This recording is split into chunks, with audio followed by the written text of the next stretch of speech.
We have time for questions. We're available for questions, and I would invite also the speakers that were earlier today did not have time for questions also to join us or to answer questions. I will turn to the room for questions. Please try and ask questions that are to the group as much as possible, so we engage in a discussion rather than on a one-on-one exchange. If you want a one-on-one exchange, that could be sort of offline. But if you have a broad question that touches on the various presentations, I think I would welcome that. And I just want to make a quick comment. I talk too much, but where I come from, Canada and Quebec, we have defined the notion of cultural mediation, l'immédiateur culturel, because we're trying to define a skill set. We're trying to train people. We're trying to bring in the equation the need to reconcile the majority view with the minority view, the emerging expressions with the established expressions. As we promote diversity and social cohesion, we're creating the risk that we relate to, and therefore we need to be prepared to intervene such need arise. I'm just putting this forward. I don't want to engage in the debate unless you want to comment on this, but it's part of the mix. It can be thought, developed, and be put as part of the equation. So, turning to the room now for questions. Je vois une main levée, je vois une deuxième main levée. I think we can extend this till death, but let's go. Let's start. Je ne sais pas si on a un micro.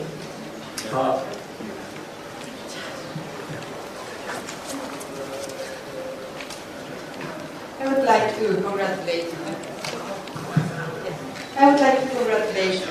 the organizers and the speakers and the panelists, because it was really amazing. And I think we have, as a picture, I don't know, very good news, culture works, which is great. As we saw from the different case studies, it normally needs a first push. It needs to take into account people's traditions, people's beliefs, their skills, their handcrafts, and food, like the sort of Mexico. It needs community participation, it needs a program normally, it needs to identify leaders that need such kind of projects. It can be the community leaders, or NGOs, or even politicians where sometimes it needs a place, it needs landscape, a place to take place, and I think we have most of the factors of the equation, as you were saying sometimes. And this is great because we have seen enough successful projects to know how to go on. And about the indicators, I think, well, we may need more research, but this does not stop us from doing things, which is great. And so I think this is incredible. And I want to congratulate UNESCO, and I have to say we need to keep on doing such things, because this is how we're getting at it. Did you introduce yourself? Do you want to introduce yourself? I'm Desiree Martinez, President of the International Federation of Plastic. Thank you.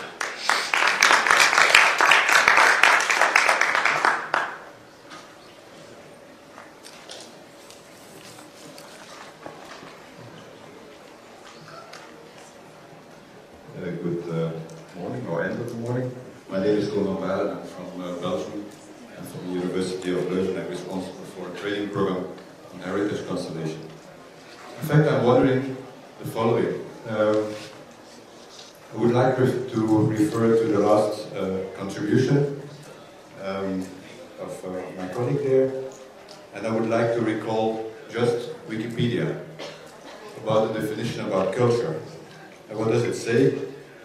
It's the universal human capacity to classify and encode human experiences symbolically, and to communicate symbolically encoded experiences socially. What does it mean? In fact, we are wondering if culture is key to sustainable development, but in a certain way, I think it's a wrong discussion. Because everything in a certain way is culture. Also the people who are talking about development, the ones who are talking about economic models, the ones who are talking about spiritual understanding of the world, everything is in a certain way culture. And I would like to refer to something very practical.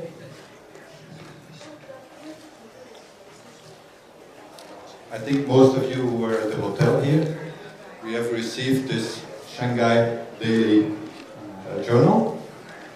And there is a reference which is saying New Development Bank reflects major economic shift in the world. And they are talking about setting up a new development bank. And if you read the whole article, it's about the need for electricity, the need for water, and adequate sanitation. And there is not one word of culture. The word culture is not in that article. The point is, do we have to be concerned? I think all the words in this article are about culture. So in a certain way what we have to do, and I think I just referred to one of the contributors, who is Joseph Stiglitz, who is a Nobel Prize winner. And I go to another document, which we have here, which is a document which is distributed about diversity of culture. And we have a citation of Stiglitz. So the same person who is contributing to the article where no word on culture is mentioned, he is cited in the booklet. And Joseph Stiglitz, the Nobel Prize winner of 2001, says, I do not defend protectionism, but I defend the right of any state to promote its culture. So in a certain way, he knows that culture exists. So maybe that our biggest challenge, in a certain way, is not to try to address a specific pillar. I think it's a good concept, the fourth pillar.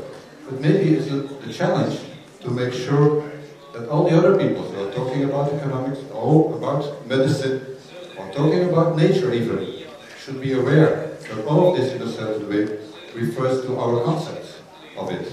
And that we should, and I refer to the last speaker, exactly acknowledge that those differences, different way of looking at the nature, the reality, and our concepts should be respected the one for the other. I think that would be probably the most important challenge we are facing. So I would like to know what you think about this statement.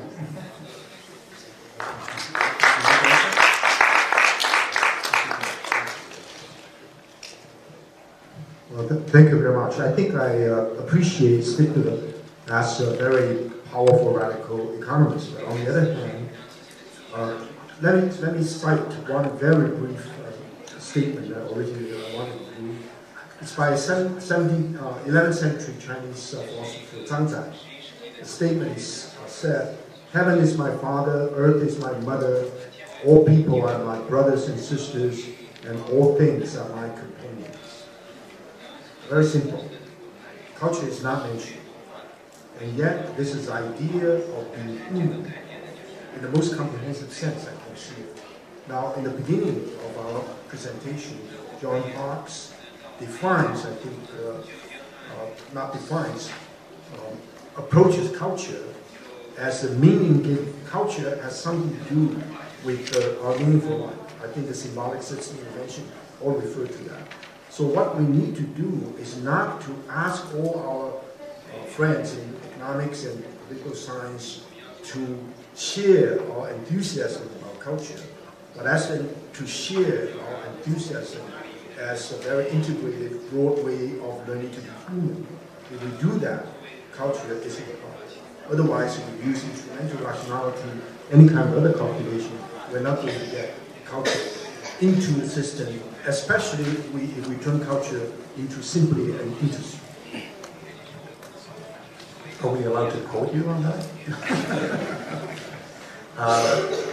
I'm going to ask the room for a question that is directed to either Edorne or Frédéric, because they have to leave in 5 minutes' time. So if you have specific questions to them or questions at a level that addresses their presentations, please do so. They will have to leave soon. So I'm turning to the room. I seem to have a question that might...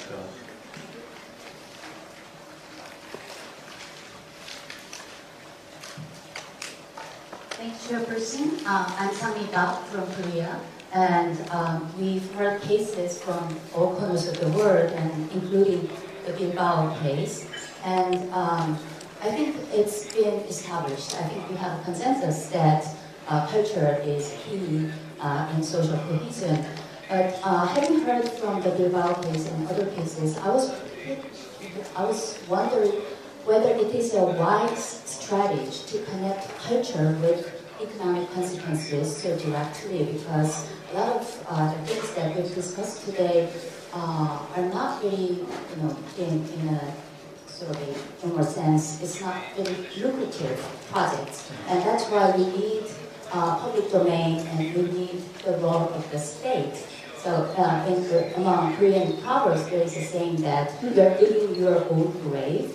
I think by directly connecting culture with economic gains, I think we have that kind of danger. I would say that it would be rather wise to highlight what could go wrong in social cohesion if we do not bring in culture sufficiently. Thank you.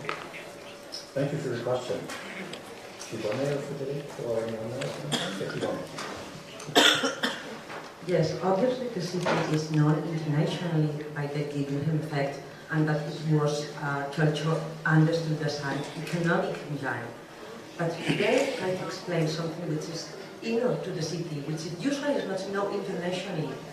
It's the values and the programs and the actions we try to impose just to get a better society for the people living in it.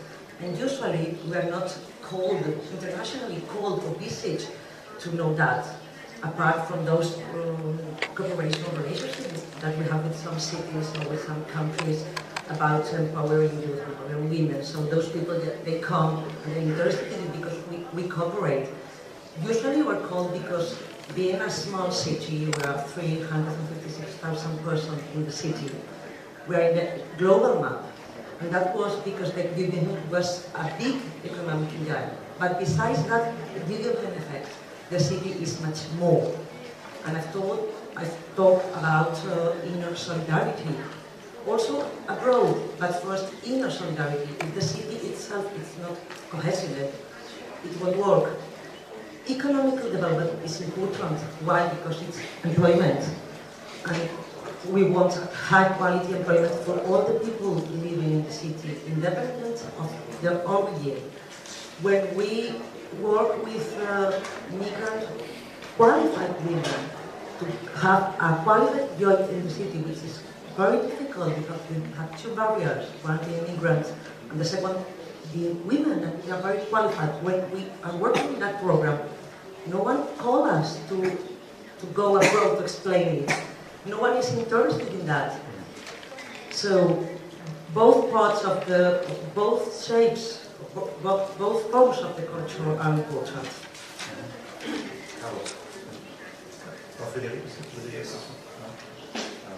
Well, I also would like to comment that, well, of course, very few people may go to a city to see those programs. It's a fact that you may have in your city tax promotion and business facilities and so on, but if the person is going to do business right there, to live right there, has not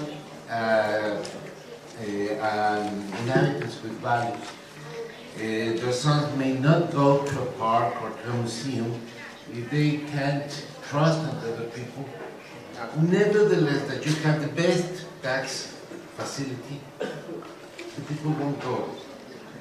You need to have all this part in order to be competitive, in order to be a good city to live into.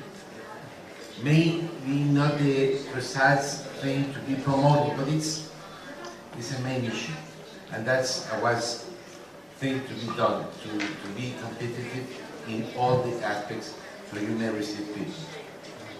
Yeah, that's the root, and the other one is what you see. It's the tree, but there's a root. I see hands.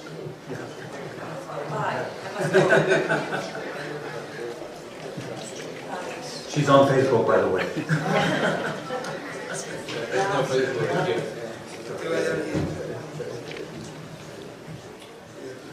We are laughing.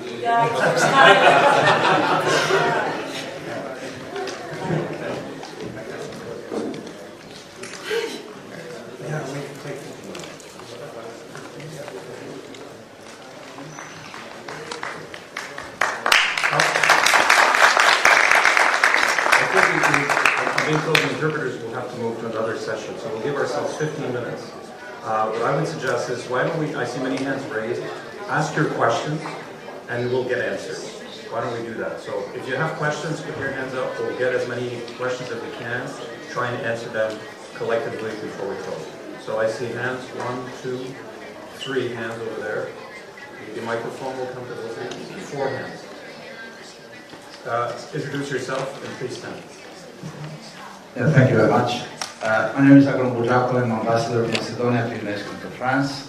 I'm a kind of co-organizer, but ambassadors are entering and leaving UNESCO, so I will try to benefit from this occasion and from the excellent presentations. And first of all, I'm grateful to the Chinese authorities for hosting us, for the fascinating city and fascinating organization, and the fascinating presentation, but it leaves me a little bit perplexed in view of the preparation of next strategies in UNESCO, because we heard a philosophical point of view of the Honorable Tu Weiming about the need of inclusion of religion and spirituality in connecting to culture, and also a view of the Minister, Mr. Castro, about the restricted conflictuality within exclusiveness of spirituality and religion in this view. So I'm a little bit perplexed, although I had an evolution from politician to diplomat. Now I'm a little bit perplexed with this. Would you please kindly explain how we can include religion and spirituality within UNESCO's documents in order to contribute to cultural better understanding and to fulfill the role of UNESCO as building peace in mind of men. Thank you very much. So, you know, we're going to take all questions first, and then we'll try and answer them. Yeah. Sorry.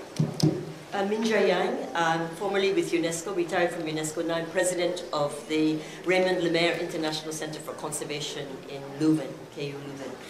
The question is, in fact, for Mr. Kalal, and also perhaps our moderator who has an experience on the cultural diversity. When I was the UNESCO representative for the India office, we tried to use the traditional arts like the Parachitra paintings, scroll paintings that were used traditionally for to send social messages. And this kind of tradition exists also in Southeast Asia with puppet performances, etc. But then, when the big money with the UN HIV/AIDS came in and found ways of trying to get to the villagers, to the community, the illiterate community, and started using these traditional paintings. And then they started, they got a big commercial value because they were sold in auctions and whatever. And in many ways, it was very good for the artists to get their art recognized. But then the role, the social cohesion role of these traditional paintings stopped. It became a commercial object. So at the same time, from UNESCO's point of view, we try to, promote the arts and the continuation of the evolution of course, traditional art forms into contemporary use. So in some ways, I don't know, I have no answer to it. So I would like to hear from the members of the panel on how you see this contradiction. Thank you.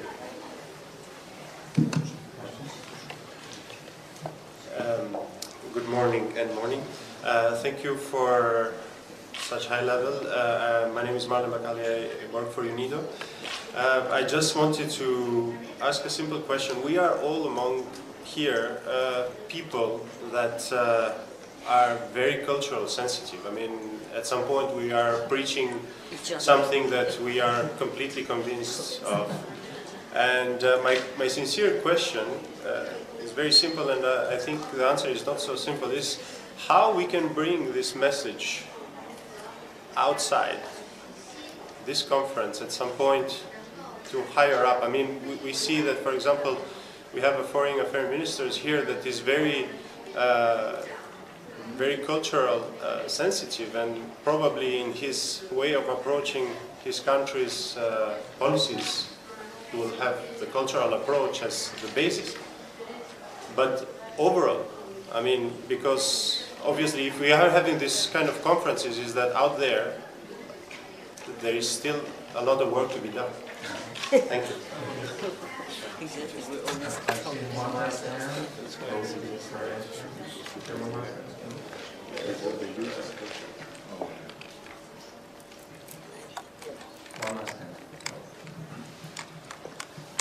哎，我提一个问题，就是说，因为这个世界这个文化的多样性，是文化这个怎么能找到它的这个唯一性跟差异性？在联合国在这个问题上，有些教科文组织上面有些什么措施啊？因为各地的文化都不一样，你每个地方发展的话，最怕这个同性质发展。如果把它差异性找出来呢，可能解决这个文化这个可持续发展啊，是比较好的一个途径。所以我就提出这个问题来，谢谢。The question? Can you repeat the question? Can you summarize the question? Can you just the question?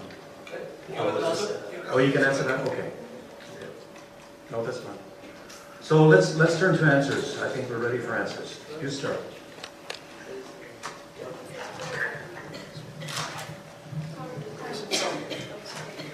The diversity of art itself is the answer to your question. I just said before that when you go to major museum as a Chinese, or as English, or as a French, or any other nationality or way of life from any region, when you're in touch and in contact with culture, and you see the diversity of it, you understand that these people, it doesn't matter what religion, what culture, what background they came from, what they produced was their part and parcel of their understanding of culture, and they try to share that with us.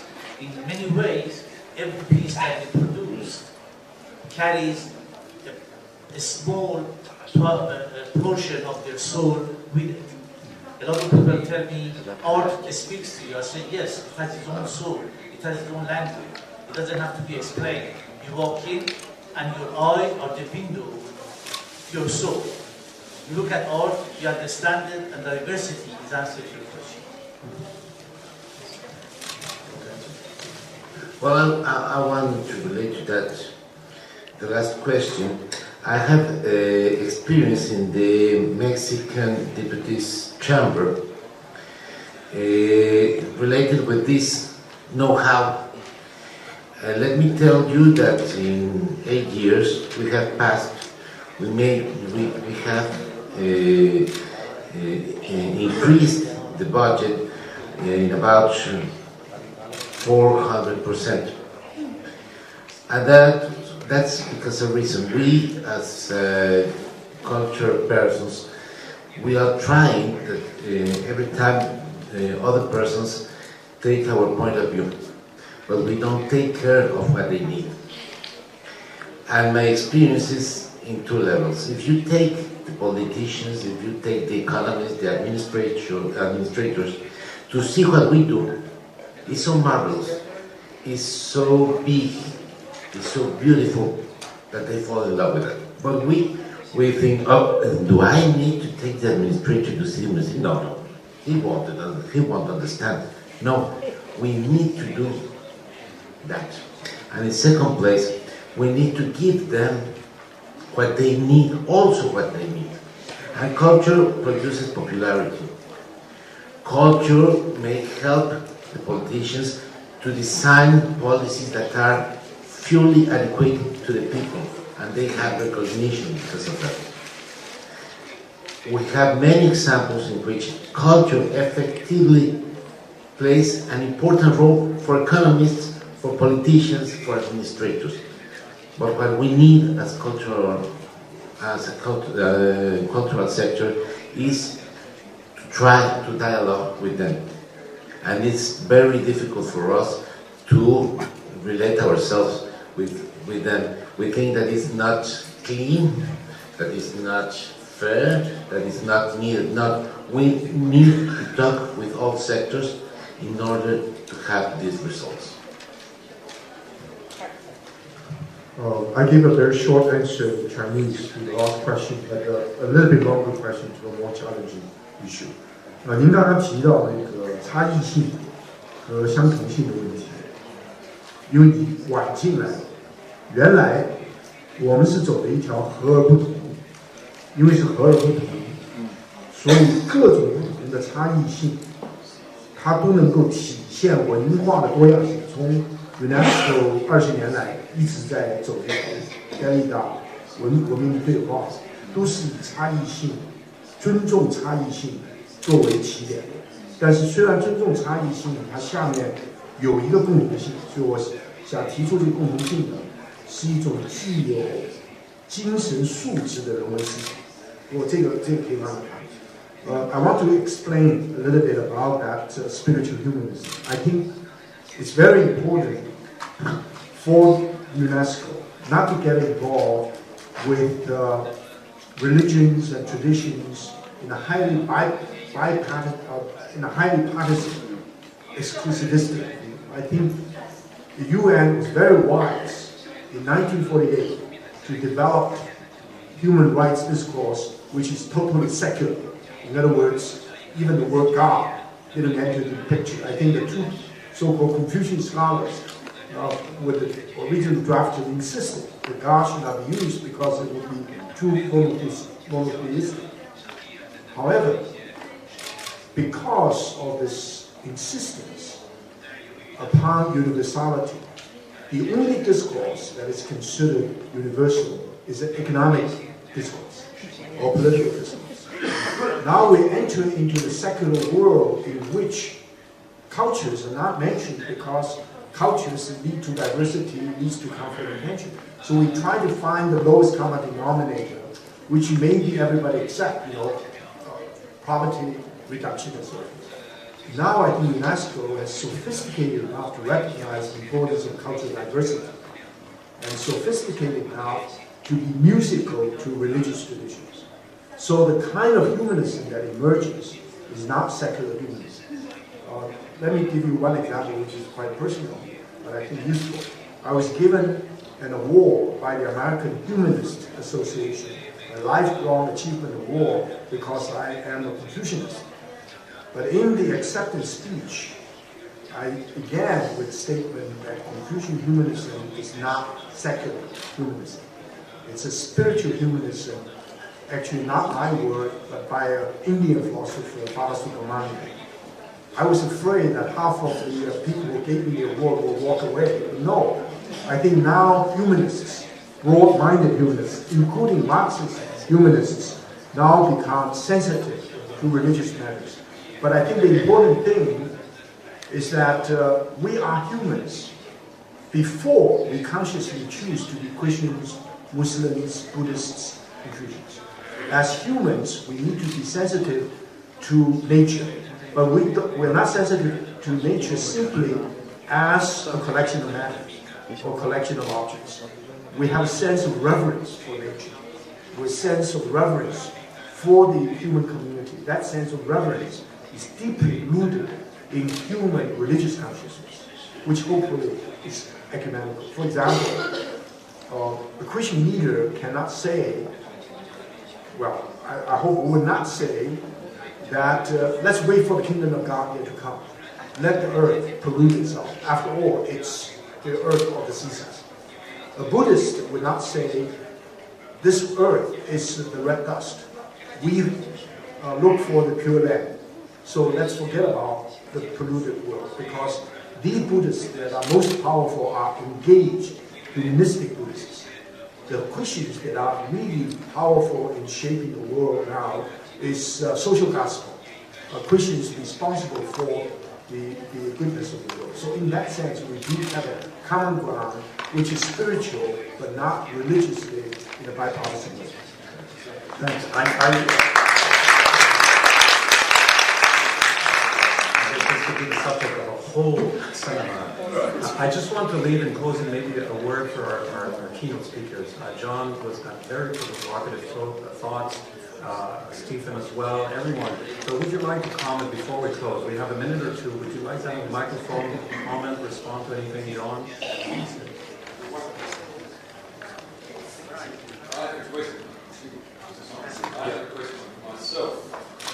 It's not on. It's not. We can't hear you.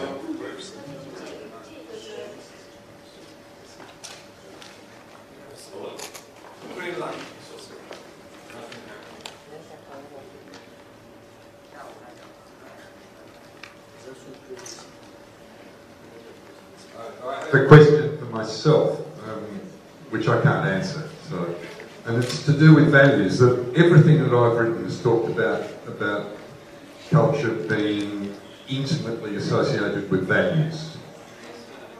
And the more and more I've thought about it, the more and more I've thought that you can only know values by asking people what their values are.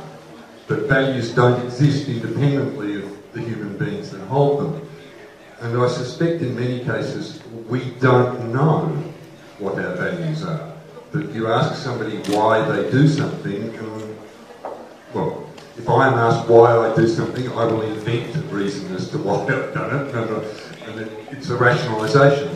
In other words, that in fact, culture, one may be able to think about culture not necessarily as a system of values, but as systems of behaviour.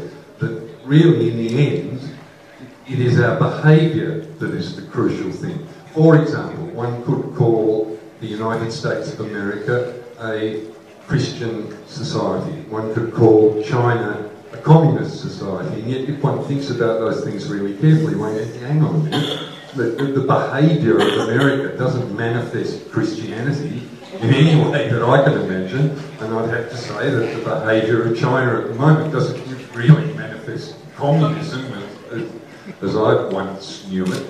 In other words, there's a distinct slippage between self-proclaimed values and the behaviour of those that are making those proclamations. And I guess that's the question. When